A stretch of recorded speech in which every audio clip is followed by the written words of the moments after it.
even though I've been lifting for a really long time, I haven't spent a lot of time in particular doing nearly as much hypertrophy as you may think. Now, I will do some sets and reps that resemble hypertrophy in given workouts, but sometimes it's, just for a little bit of chest, sometimes just for a little bit of arms, but I haven't really done a lot of focused stuff where I'm like, okay, I want to do 3 different body parts for today for legs, and I want to do 3 to 4 sets, and I want to do 8 to 12 repetitions on all of them.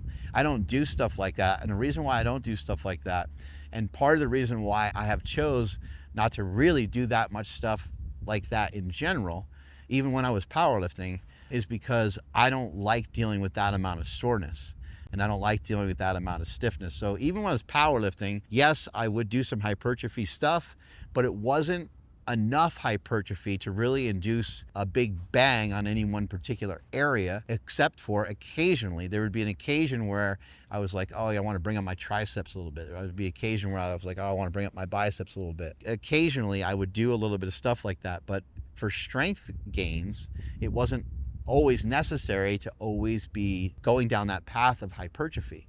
For strength gains, it was important to have the central nervous system firing, have the central nervous system be sort of the main focus. And then after I did my main lift, my main event for the day with a heavier lift, then I would do some hypertrophy work, but it would only be 1 to 2 exercises per body part, you see? So again, just slightly outside of that bubble. That's why I've been able to build up to be pretty big, but by bodybuilding standards and by some of the standards of some of my friends and other people in the fitness industry, I'm not absolutely gigantic like some of these other guys are. That's the difference between someone that is a bodybuilder, someone that spends a lot of time bodybuilding. They're doing something so specific to bodybuilding to where they really blown up their quads, their hamstrings, their biceps, triceps, and chest.